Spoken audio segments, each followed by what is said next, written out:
जनता का बहुत बहुत धन्यवाद करना चाहता हूँ कि हमारे प्रत्याशी जगन्नाथ सरकार के समर्थन में जो रोड शो था, आज शायद ही शांतिपुर का कोई व्यक्ति अपने घर में था।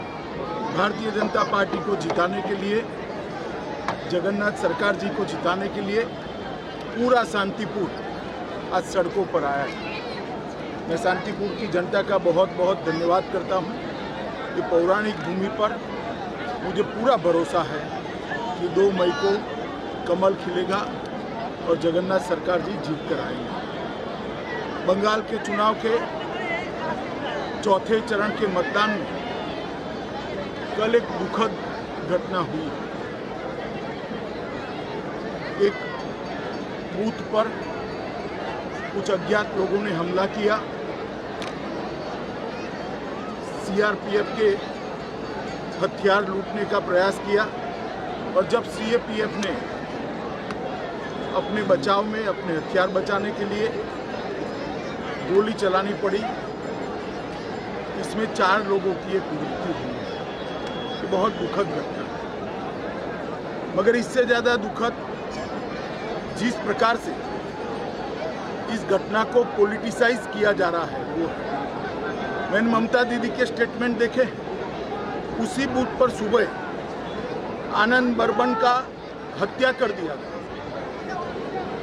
गुंडों द्वारा हत्या कर दिया, और वो इसलिए हत्या कर दिया गया कि वहाँ पर मतदान न हो। उसी बूथ पर हमला किया गया और उसी बूथ पर सीआईएफएस के हथियार लूटने का प्रयास किया। मगर ममता दीदी सिर्फ 4 लोगों को श्रद्धांजलि देती है, आनंद बर्मन की मौत की उनको नहीं पड़ी। मृत्यु में भी तुष्टीकरण और वोट की राजनीति, बंगाल की राजनीति को ममता दीदी ने कितना नीचे गिराया है, ये इसका एक उदाहरण है। आनंद बर्मन मर गया, उसका भी हमें दुख है, और बाकी जो 4 लोग मर गए इसका भी दुख है। मृत्यु किसी की भी हो, वो राजनीति के परे होनी चाहिए। परंतु आनंद बर्मन पर ना एक भी आंसू बहाया, ना एक भी स्टेटमेंट किया, ना आज तक उसके मृत्यु पर श्रद्धांजलि या दुख व्यक्त किया। क्योंकि आनंद बर्मन एक राजवंशी समाज का नवयुवक, वो उनकी वोट बैंक के लिए अनुकूल नहीं थे।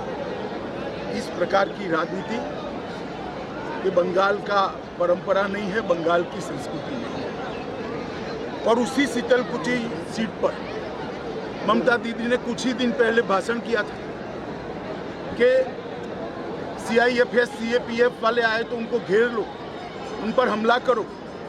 मैं पूछना चाहता हूं ममता दीदी को, एक शार्प सवाल पूछना चाहता हूं कि क्या आपका वो भाषण वो 4 लोगों के मृत्यु के लिए जिम्मेदार नहीं है? अगर आप वो भाषण न करती तो ये 4 युवा सीआरपीएफ पर हमला करने का हिम्मत करते क्या?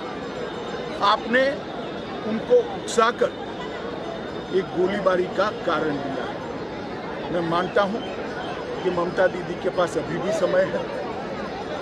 जो 5वां युवा मर गया है उसको भी श्रद्धांजलि दे, उसकी भी बात करें, और बंगाल की जनता को इसके लिए, ये जो उन्होंने भाषण किया है, इसके लिए बंगाल की जनता के समक्ष माफी। और साथ में मैं बंगाल की जनता को विनती भी करना चाहता हूँ, ये एक घटना छोड़कर बाय एंड लार्ज बंगाल का चुनाव शांतिपूर्ण ढंग से हुआ है। हालांकि कुछ भारतीय जनता पार्टी के कार्यकर्ता चुनाव के दौरान भी 5 से ज़्यादा कार्यकर्ता मार दिए गए, इसके लिए भी ममता दीदी कुछ नहीं। परंतु बंगाल का चुनाव शांतिपूर्ण हो रहा है, वो बंगाल में एक नई शुरुआत।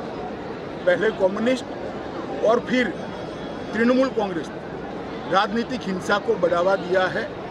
बंगाल इससे बाहर आ रहा है। बंगाल की जनता को मेरा करबद्ध निवेदन है, बाकी के 4 चुनाव में भी शांतिपूर्ण ढंग से लोकतंत्र के उत्सव को मनाएं, चुनाव करें, अपने पसंदीदा प्रत्याशी को जिताएं और बंगाल के अंदर शांतिपूर्ण चुनाव का एक नया इतिहास सर्जने का काम करें। साथ में मैं बंगाल की जनता को ये भी वादा करना चाहता हूँ कि 2 मई के बाद जब भारतीय जनता पार्टी की सरकार यहाँ मोदी जी के नेतृत्व में बनेगी, ये चुनावी हिंसा, राजनीतिक हिंसा हमेशा के लिए बंगाल को छोड़कर चली जाएगी, क्योंकि राजनीति हिंसा करने वाले लोगों को आप निश्चित रूप से परास्त करेंगे।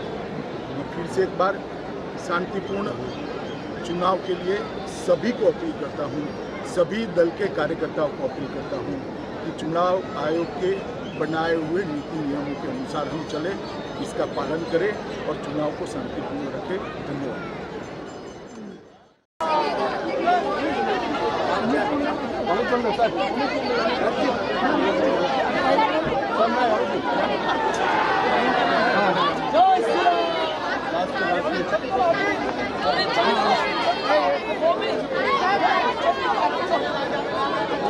देख लो भाई, बोला लो मयूख को। संदीप, ए मयूख चलो भाई, मयूख, ए मयूख चलो, चलो अब नहीं आ पाएंगे, तुम वहाँ स्टेज पर